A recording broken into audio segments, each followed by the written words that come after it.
Today's reading topic is entitled, God Calls for Restitution and Reconciliation. In light of the principles of restitution and reconciliation, the lesson will secondarily consider the contemporary issue of reparations. Our focus scriptures are Exodus 22, 1 through 6, Luke 19, 8, Ephesians 4, 28, and Matthew 5, 23 through 24.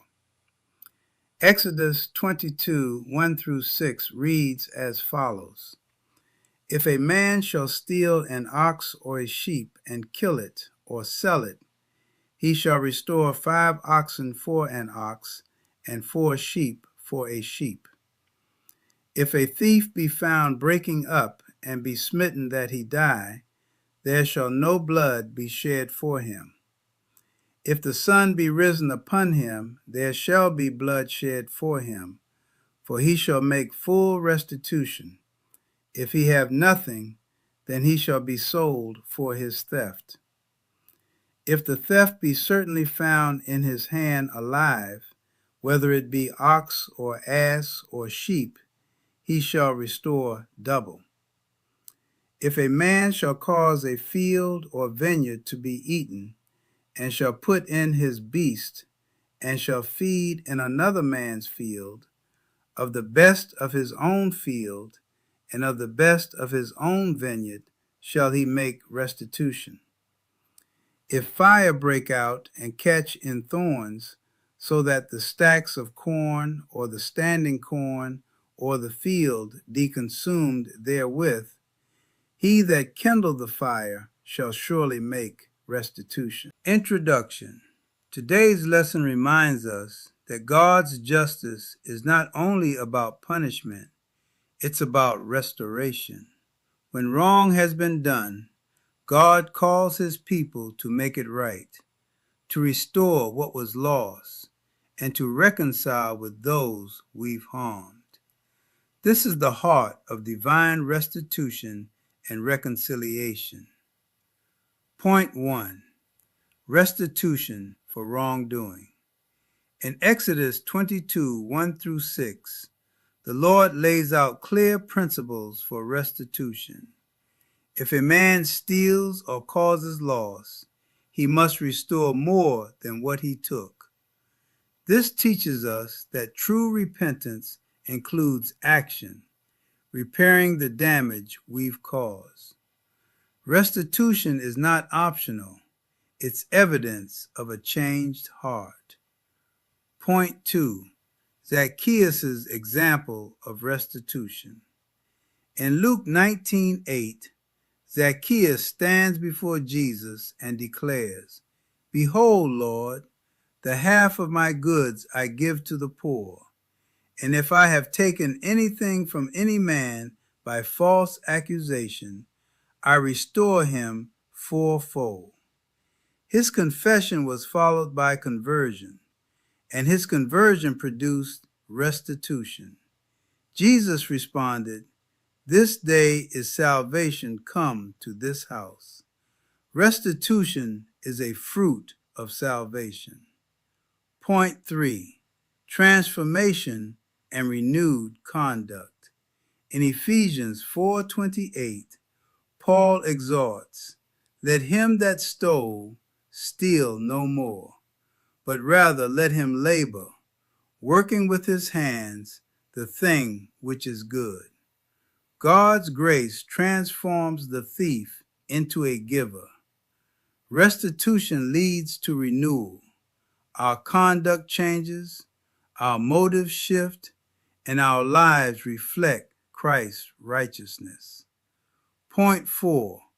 Reconciliation before worship. Finally, Matthew 5:23 through 24 teaches, If thou bring thy gift to the altar, and there rememberest that thy brother hath aught against thee, leave there thy gift before the altar, and go thy way. First be reconciled to thy brother. God values reconciliation over ritual. Before we worship, we must make peace. Restitution restores what was lost. Reconciliation restores relationship. Auxiliary but important point: the moral question of reparations in America. The scriptures addressed today are about a person righting a wrong he or she has personally done.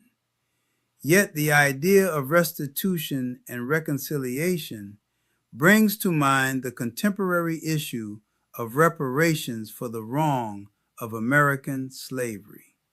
Some repair progress has taken place with and since passage of the Civil Rights, Voting Rights, and Fair Housing Acts of the mid to late 1960s. Undoubtedly, greater progress in restitution would produce greater reconciliation among races in America. This would highly reduce the conflict, confusion, mistrust, and disunity between churches and in society in general. In John 17, Jesus prays and speaks of the importance of unity among his disciples then and now. He says it is important that the world may believe that the Father has sent him, that is to say, as the Messiah, the Savior. The moral obligation isn't about punishing living individuals for sins they didn't commit.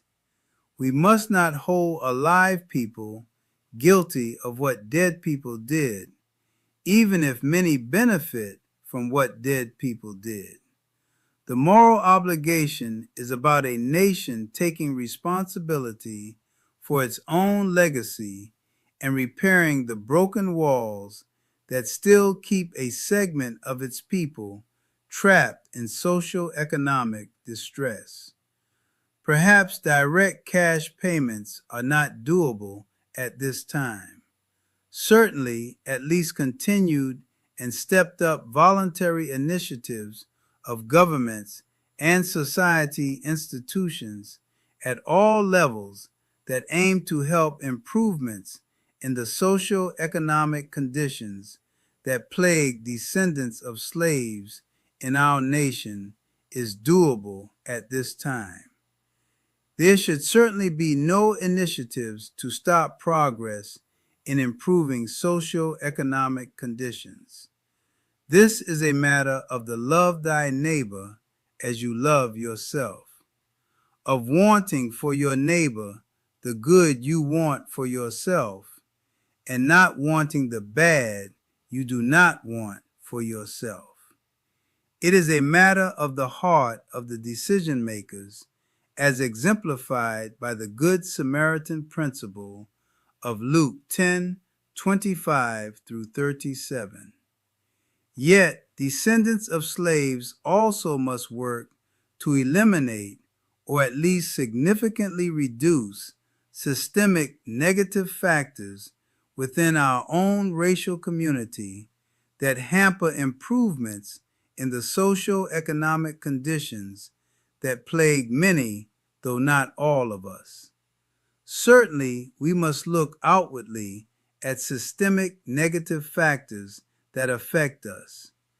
But the biblical principle of self-examination requires us to look inwardly first.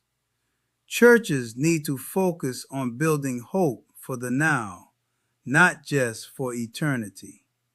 Young people need to focus on creating strong, marriage-based housing and homes. Churches need to openly encourage creation and sustainment of such houses and homes.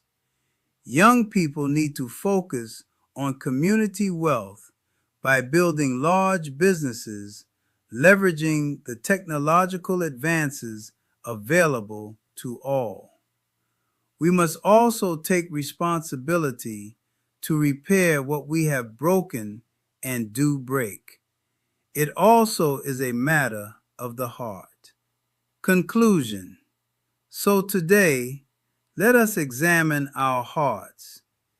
Is there someone we need to make things right with? Is there restitution we need to offer? Let us act swiftly, for obedience brings blessing, and reconciliation brings peace. Restitution and reconciliation are twin pillars of godly living. They reveal a heart transformed by grace and committed to righteousness. Restitution repairs the breach. Reconciliation heals the heart. Together, they fulfill God's call for His people to walk in love, justice, and truth. When we make wrongs right and seek peace with others, we reflect the very character of Christ, the one who reconciled us to God through His own sacrifice. For a just God so loved the world that He gave His only begotten Son, that whosoever believeth in Him should not perish, but have everlasting life. He extends that offer to all. Let us look to Christ, who is the way, truth, and the life. Much love.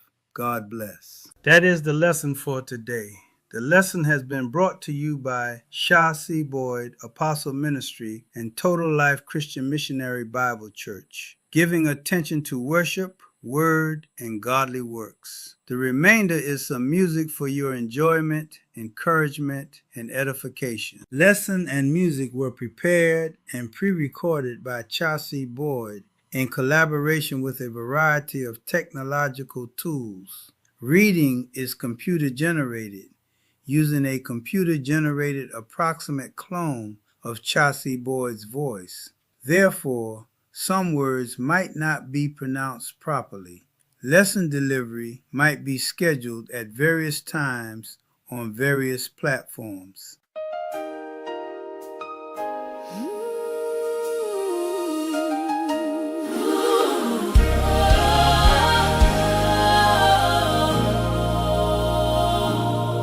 Must Jesus bear the cross alone, and all the world go free? No, there's a cross for everyone, and there's a cross for me. The consecrated cross out there, till death shall set me free, and then go home my crown to wear, for there's a crown for me. Upon the crystal pavement down at Jesus' pierced feet, with joy I'll cast my golden crown, and His dear name repeat. Oh,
when the teacher said what matters most. Love the Lord with all our heart, then love your neighbor like yourself. That word can heal the broken parts. Black hands, brown hands, white hands too, all reaching for one common good. From every tongue and every land, we stand where mercy said we should. If we hold to love, we can hold this home. One road, one table, one God, one faith, more perfect union, hey! More perfect union. Love God, love people, that's the holy way. More perfect union, more perfect union. Every face is family in America today. From the fields to the factory floor, from the block to the borderline, native, naturalized, every legal immigrant, each made in the Father's mind. No hand too small, no soul too far, no child of God left on the side. If we bless the one before us now, the nation learns to rise. If we hold to love, we can hold this home. One road, one table, one God, one hope. More perfect union, more perfect union. Love God, love people, that's the holy way. More perfect union, more perfect union. Every face is family in America today. Hey, hey. From the fields to the factory floor, from the block to the borderline, Christians, Muslims, Hebrew, Israelite, and Jew, each made